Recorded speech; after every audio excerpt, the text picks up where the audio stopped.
Welcome to Careers for the Blind. My name is Harrison Hoyes, and I'm losing my sight to retinitis pigmentosa. As my vision continues to get worse, I wanted to have conversations with other blind and visually impaired people to see what advice they may have to offer and keep me motivated and inspired and continuing to strive to do the best that I can in my career. I know I'm not the only person going through this type of situation, so my hope is other people will benefit from hearing these conversations the way that I've been benefiting from them. And in this way, I'll be able to give to others what my guests have been so generous to give to me. In January 2021, I had a conversation with Jeff Wissel. Jeff has been losing his sight gradually over his entire life due to retinitis pigmentosa. He spent the majority of his career trying to hide from everyone that he had any kind of vision issue. But once he embraced his situation, he found a renewed passion for his career, and it ultimately led him to becoming the director of the Office of Customer Accessibility at Fidelity. Here's my conversation with Jeff. All right, Jeff, well, thanks so much for taking some time to share your story. Can you tell me just a quick 2 minutes about yourself? Absolutely. First off, Harrison, thanks for this opportunity to be on the podcast. Really excited about this. So my name is Jeff Wissel. I'm 53 years of age. I'm married 23 years to my wife, Carla, who's my best friend. And later, if we have time, I'll tell you how we met. We have two wonderful daughters. Our oldest daughter, Trishna, and our youngest is Mimi, 18 and 14. So the teenage years, they're wonderful. I'm proud to say that I am sighted, but legally blind, and I have a degenerative eye disease called retinitis pigmentosa.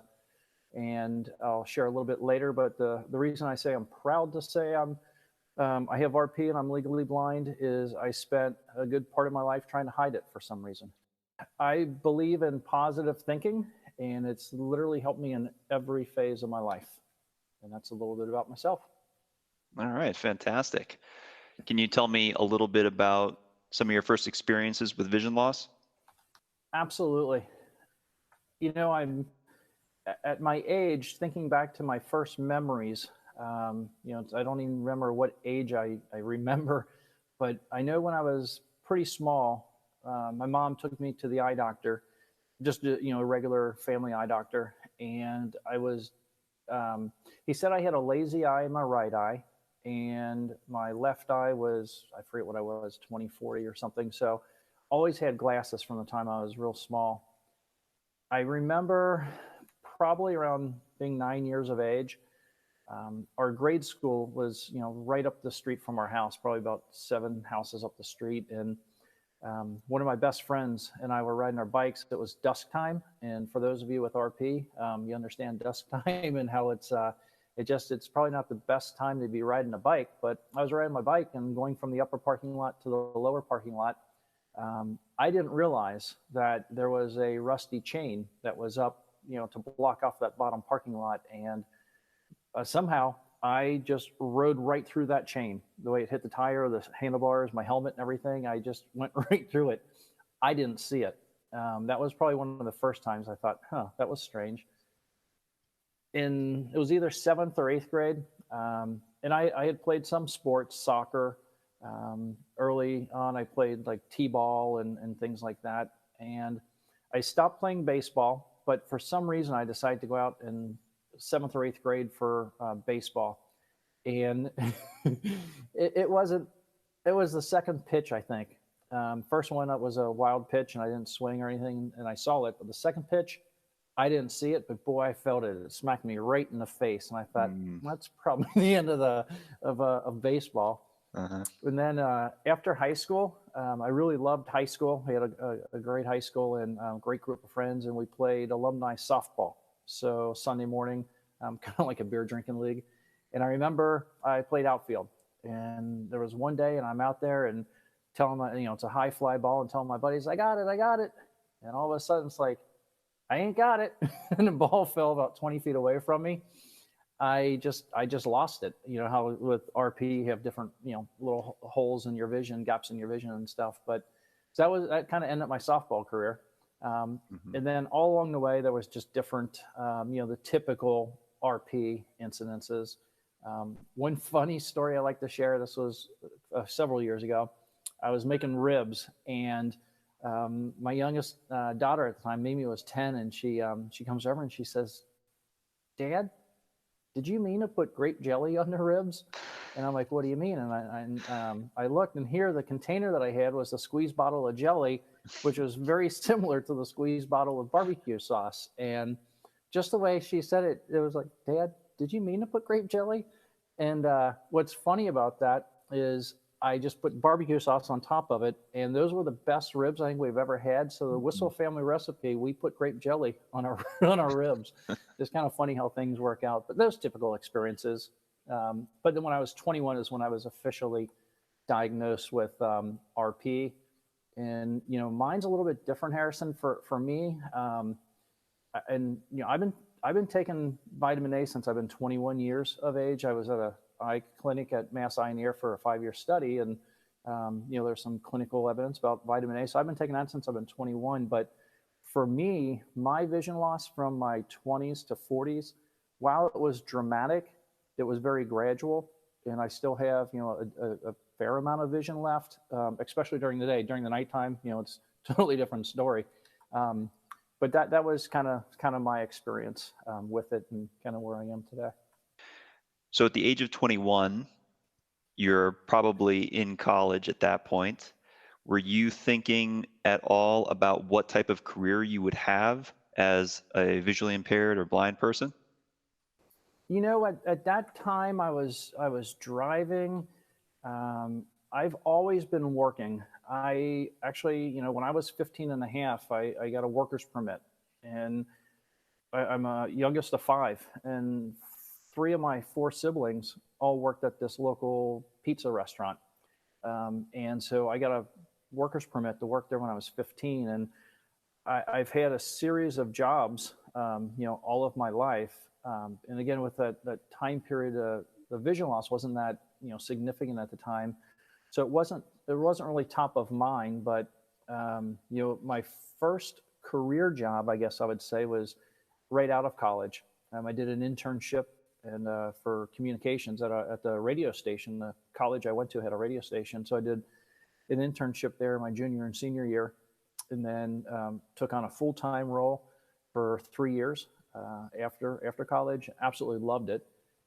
And then one of my best friends was working at Fidelity Investments, and 27 years ago, he turned my resume in for me, and I've really have been there ever since.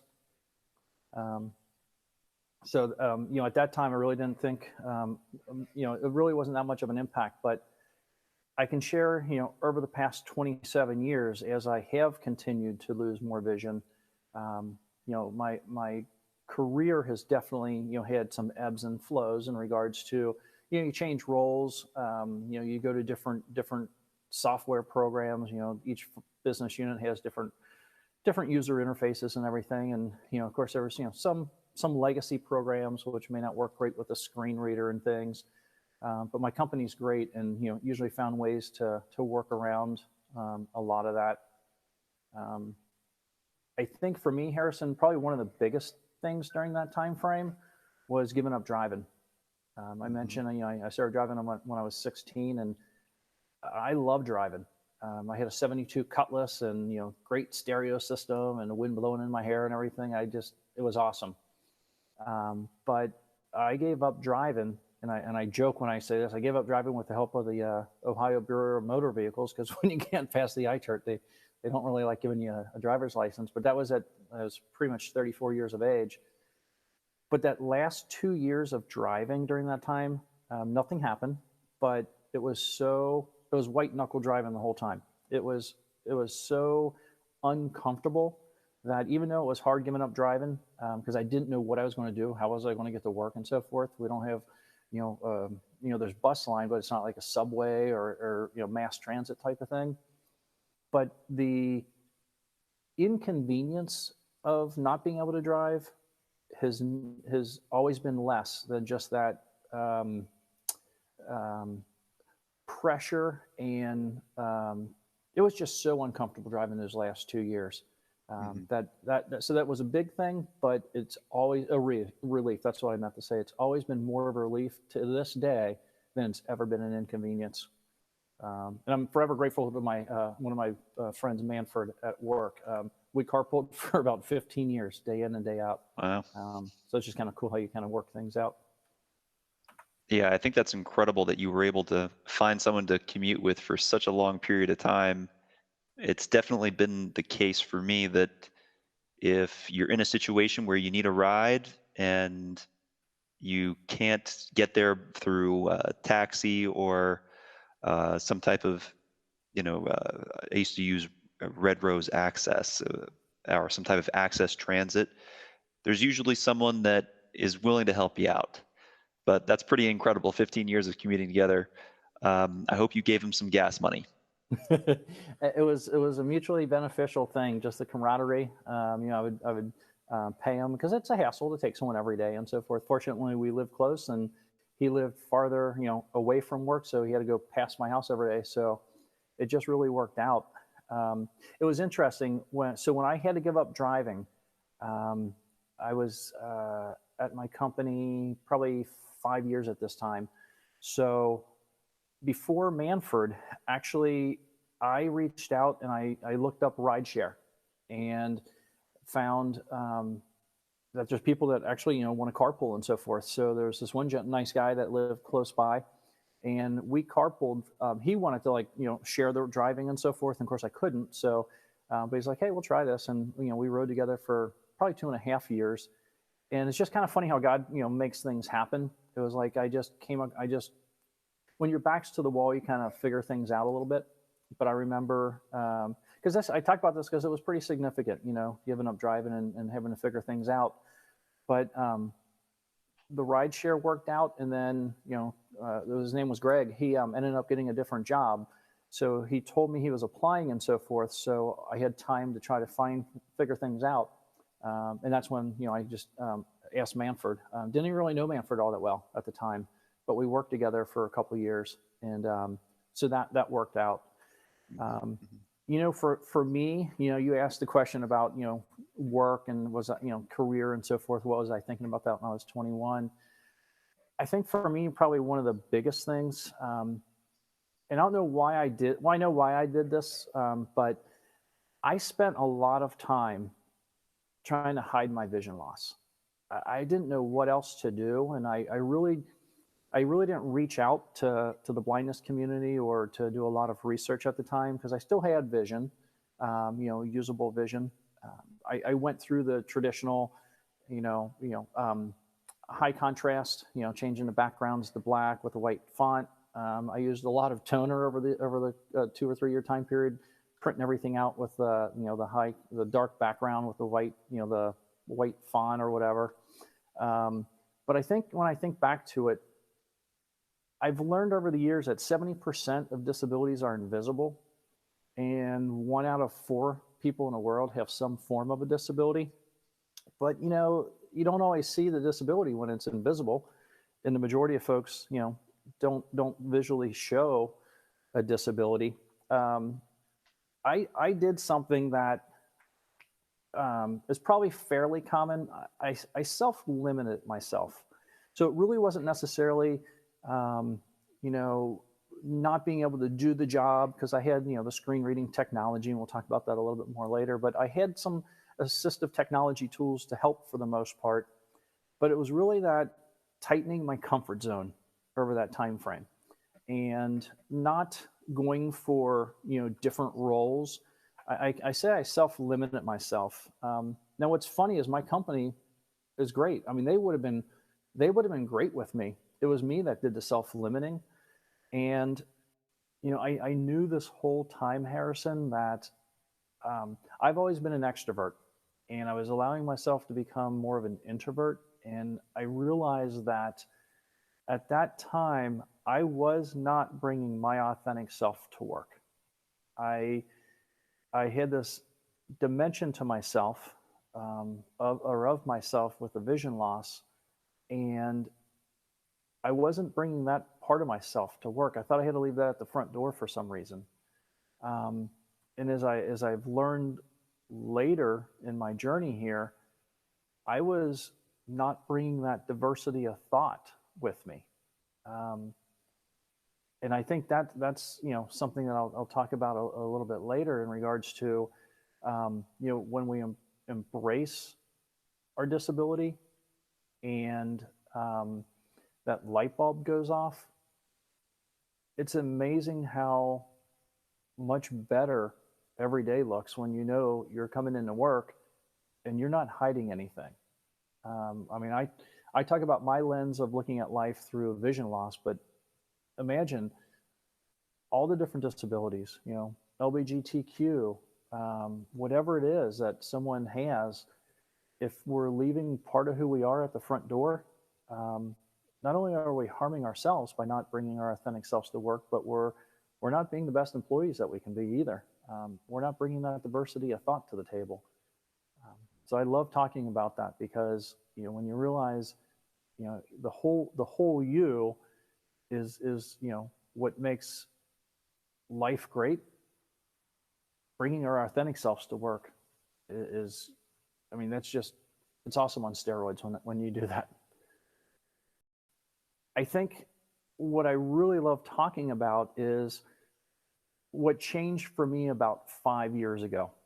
I stopped limiting myself, and it's almost like I'm at the same company, but because of what an amazing chain of events, just personally and professionally, has changed my role and just really how I view life and so forth. So it was kind of a neat, dramatic change about 5 years ago. Okay, can you tell me a little bit more about that? What happened 5 years ago that has changed so much for you? I had an opportunity to go on loan to our digital accessibility team, led by a colleague and friend, Margie Burgell. This department, it's a small team, and they really focus on the accessibility capabilities of our digital platforms and mobile applications and so forth. So I had 2 years in that to be on loan there, and a couple of months into it, Margie introduced me to someone. And keep in mind, Harrison, in my phone center, there's about 4,000 of us. And again, I'm the only one at this time that I know that has any vision loss or has any difficulty, navigating around, or I was the only one I knew that used assistive technologies. So when Margie introduced me to Alicia was a vice president in our Boston headquarters. Alicia had gone blind about 20 years ago in a 6-month time frame due to diabetic retinopathy. At first, we just talked over the phone and had this immediate connection, but we set up a recurring meeting like once a month. And about 3 months into it, we had been telling other colleagues about this connection that we both made. And the most amazing thing happened, and that was as we would share our connection. Hey, I met this Alicia. She's a VP up in Boston, and she's totally blind, and she's been working for 30 years at Fidelity, 20 of it being blind, and she's so successful. She's just upbeat, super well known, super well respected, and an amazing coach. Alicia became my mentor, and she said, Jeff, this connection is really working for us. We're learning a lot, sharing best practices. Everyone that we talk about our connection to, they share a disability connection that either they have directly or indirectly. You really ought to consider starting an employee resource group for associates with disabilities. And I'm like, Alicia, I'm the poster child for covering and hiding a disability. And but I thought, you know what? She's a vice president. This connection's working for us, and we made a ton of connections, and folks felt less vulnerable, and they shared, what they were struggling with or dealing with, or and they felt less vulnerable, so they shared and they wanted to share. It's almost like you could see a sigh of relief. It's like, man, I didn't I don't really tell anybody about this stuff, and of all places at work. So long story short, we started a employee resource group. It started with 6 of us, and over the past 4.5, 5 years, it's grown to 4,400 associates who are active members of our employee resource group. And three really amazing things have happened with this. One is folks are, as I call it, finding their inner voice, like Alicia helped me find my inner voice. They're actually self-disclosing their stories, and we do like these disability etiquette workshops. They'll be like an hour long, and we'll have about 20-minute presentation on, what is a disability? How do you interact with someone who uses a wheelchair for mobility? What do you say to someone who's blind, low vision, if you're not sure if they need help or if you could use assistance? What questions have you always wanted to ask, but were, maybe afraid to because it may not come out the way you think it should or whatever. And then we have these panels where there'll be 3 associates who are sharing their connection with disability. And it's amazing, Harrison, for most of these sessions, it's the first time that our colleagues have publicly shared their disability, especially, when they're an invisible disability. Mm-hmm. But we learned so much about the disability dimension of our own associate base that over that time frame when I was on loan to Margie and the digital accessibility team, we started looking at what feedback have our customers been giving us over the years. What are they sharing with us about how disabilities impact their ability to do business, not only with us, but just, to do business with firms. And we learned so much about that, those dimensions of our associates and our customers, that I also learned so much about myself over that time frame. The biggest thing for me over this time frame was that light bulb went off for me, where I realized that my vision loss is not this perceived weakness that I thought it was. It actually, when I embraced my disability, it's turned into my greatest strength. And it's an incredible discovery when that happens.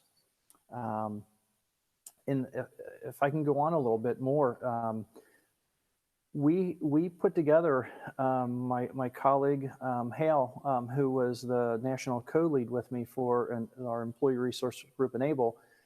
We put together a business case, and our executive sponsor, Jean, at the time, she was a CFO of one of our divisions, super well respected.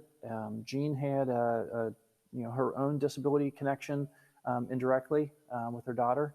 She has 2 amazing daughters. And Jean got us an hour with 20 of our senior most leaders to share the business case. And each time we shared it with a senior leader, they're like, this is definitely the right thing to do. It's a business opportunity. And you mean we're not doing this stuff already? And it was just amazing how they embraced the opportunity. And we, as of May of 2018, the Fidelity Office of Customer Accessibility was launched. And it's just been this amazing journey. I'm honored to be director of the Office of Customer Accessibility. And, it's great when your passion and your work are one and the same. And the mission of our office is just to ensure that accessibility becomes a design principle in everything that we do. What advice do you have for others, or what's the most significant life lesson that you've learned as a result of your vision loss? I learned something over this time frame. I was listening to a podcast, and there was like a neurosurgeon type of person, doctor, and they were describing the human brain and how the human brain works. And they said that the human brain does not like gaps of information. And when there are gaps of information, it fills in those gaps with fear and anxiety. I'm sure everyone listening's had those nights where you wake up and 2:30 in the morning and you got something on your mind and you're a little concerned about it. It's amazing how many gaps of information you have at that time. Mm-hmm. And the fear and anxiety kicks in. Well, when we think about it with disabilities, in life circumstances, degenerative diseases and things, there's a lot of unknowns. And for me, um, I won't say that I was in denial. I guess I was in denial of my vision loss. I just really didn't think about it all that much, even though it impacted me in every day, every minute of every day. I didn't dwell on it. I was fortunate I didn't have the depression about it or anything. Again, I've just always been a positive thinker. But the biggest lesson for me was when I heard that, I thought, you know what? I am losing more vision and I do have unknowns. So I started doing a lot of research. And by research, I really started reaching out to the blindness and disability communities. And all kinds of amazing things happened when I did that. I have a lot of mentors who are farther along in their journey of vision loss. So many in different careers where they're leading accessibility departments or technology departments. I didn't know all these folks existed, Harrison. And when I started, going to conferences for work, and you go to these conferences and there's so many people that are equally as passionate about accessibility and disability inclusion as I am, my network just started really growing. So I was gathering a lot more information and just all kinds of stuff. I reached out to the American Council of the Blind, the Cincinnati chapter, and there was this woman, Mary Beth, who actually wrote an article talking about how she matches up blind folks who want to be walkers or runners with sighted guides. And I reached out to her. I was never a runner. I started doing the Couch to 5K program on our treadmill. And after a couple months, I got up to, I was running like 3 miles. And I started running outside, much to my wife's concern. It's a great thing for blind guys to be running out on their own. But I found two things. One, it was my $17 pair of shoes wasn't going to cut it. And the second thing was how harder it was to run outside because of the elements and the elevations and so forth. But it was so exciting. And when I came across that article about Mary Beth, I reached out to her. And lo and behold, she connected me with a sighted guide. And since then, I have run 2 half marathons. I've run 1 full marathon. And with the help of my one of my best friends, Joe, and my friend Heather, who's my sighted guide, I'm going to run a full marathon in November, which, again, just never thought I would ever do anything like that. The other thing I guess that I've really learned over the past 2 years, probably 2 years full force, is the power of the white cane. Mm-hmm. I thought everyone who used a white cane was totally blind, and you could only use a white cane if you were totally blind. And I learned this myself. No one told me, and I want to just share it to everybody out there. You don't have to be totally blind to use a white cane. In fact, if I understand correctly, majority of us who have vision loss and hearing loss, most folks aren't totally blind and most folks aren't totally deaf. It's somewhere on a spectrum. And using that white cane, it was the most vulnerable thing I've ever done, Harrison, the first time. But since then, it has just given me so much independence. I travel. I go to conferences all around the country. Well, prior to COVID, like all of us, I would get to go to our regional phone centers, get to do presentations at conferences, do all hands meetings. I have a couple different accessibility certifications, again, just building that information and knowledge. But you asked me the question, what's one of the biggest things? Just learning how the brain works and learning how important it is to get information, to build a network.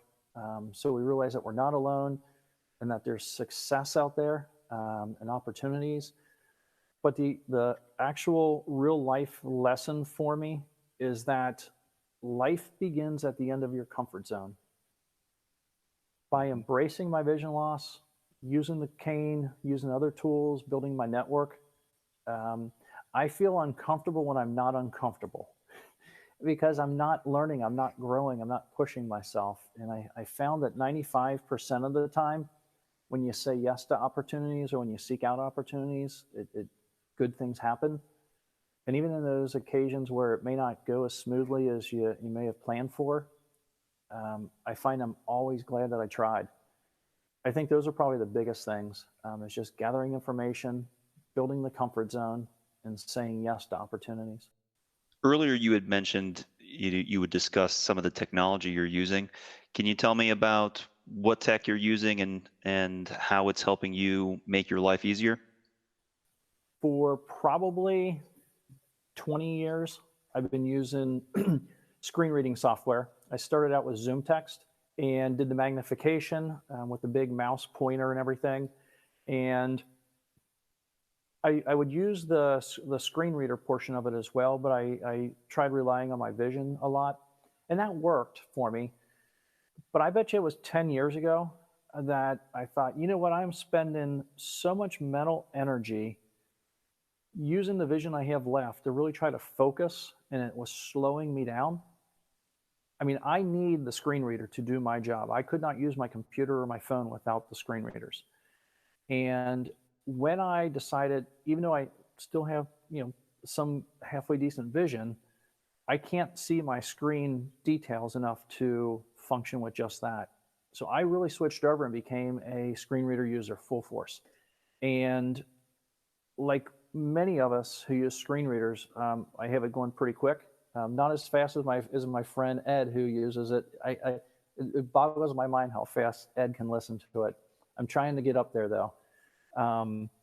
But I use an analogy. I ask folks when I do demonstrations, they'll hear my screen reader and say, "How can you hear that? Or how can you listen to that?" And I share with them, if you have sight and you close your eyes, and as soon as you open them, visually you take in so much information. Subconsciously, you're taking in so much information. Consciously, I don't think we use all of that visual information each time we're looking around, but it's there. And same with hearing.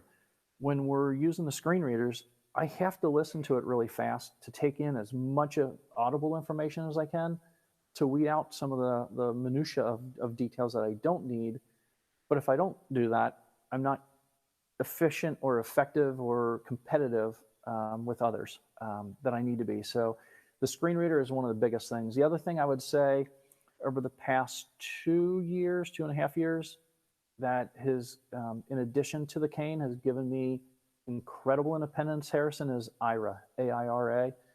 It's the program. I equate it to FaceTime with a train agent on the other line.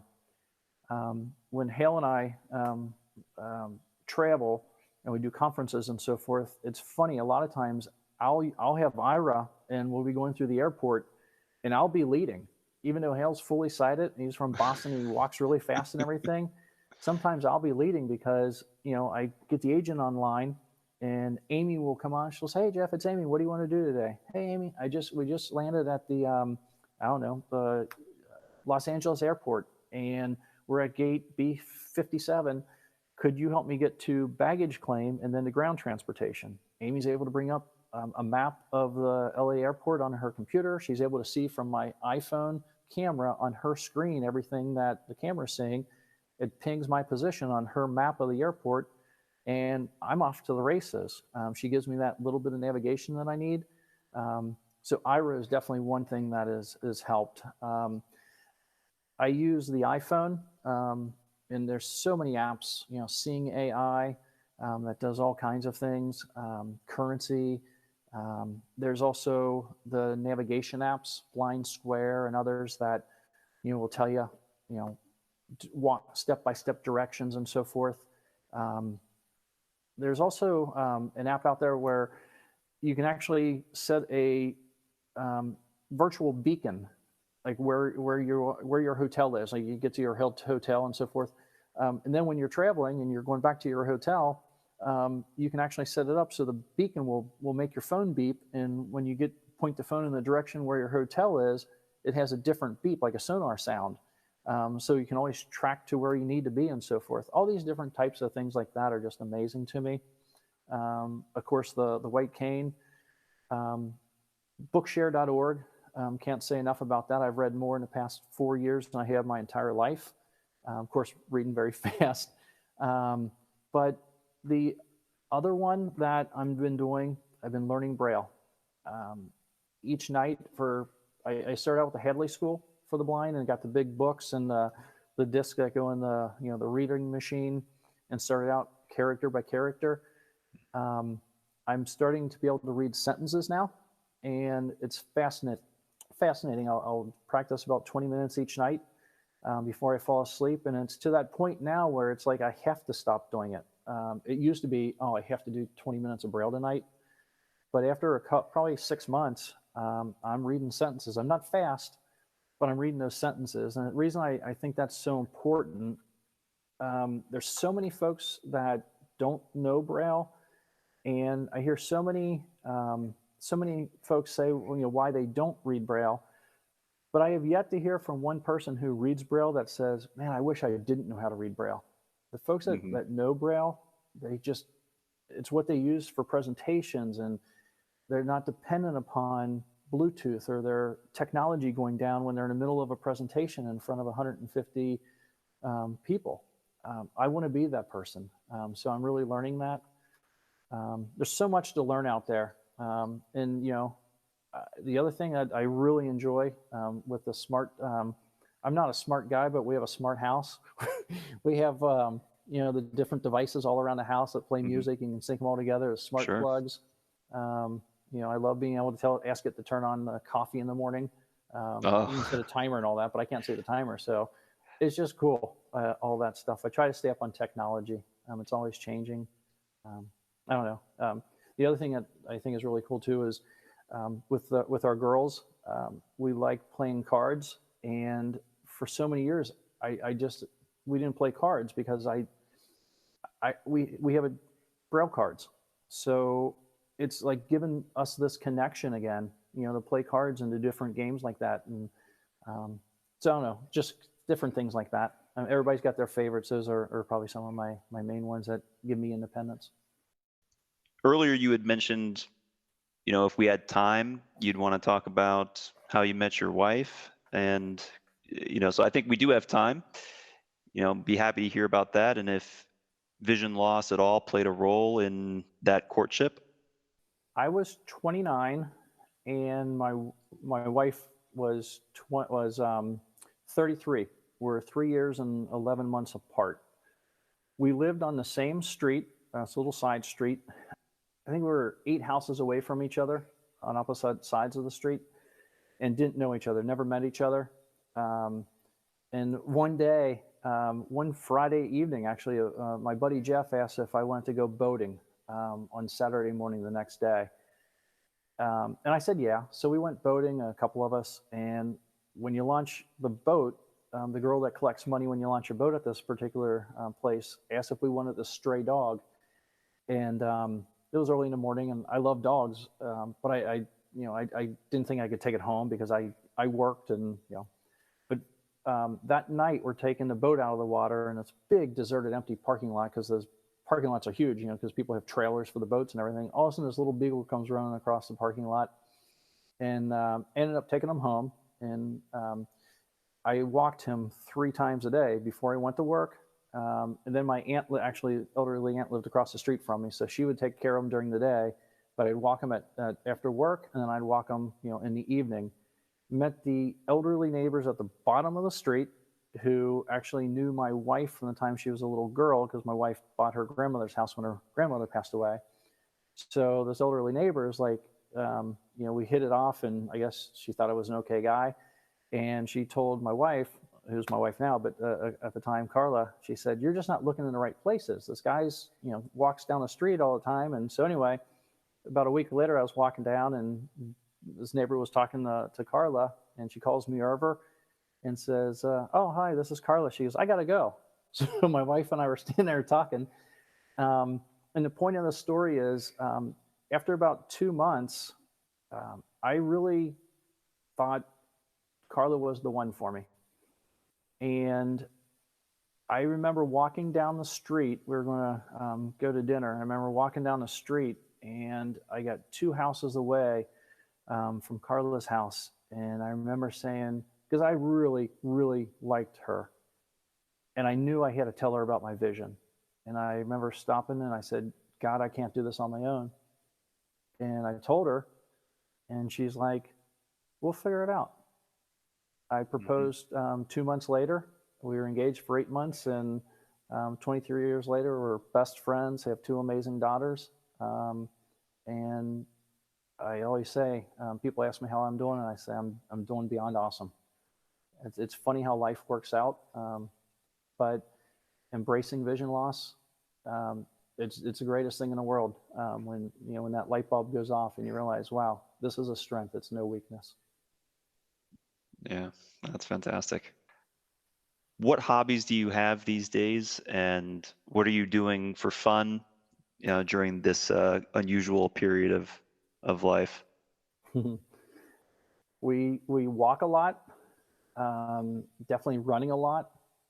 It's funny when you bring your office into your home. The basement is kind of like the Fidelity office. The second floor is the high school and grade school floor, and then my wife has the first floor. We have our break room as our kitchen, where we interact a lot during the day. One of our daughters is virtual. The other, our youngest, is in grade school in person. So just kind of always looking throughout the day for just times to, get up from work and interact, just do funny, silly stuff. We listen to a lot of music.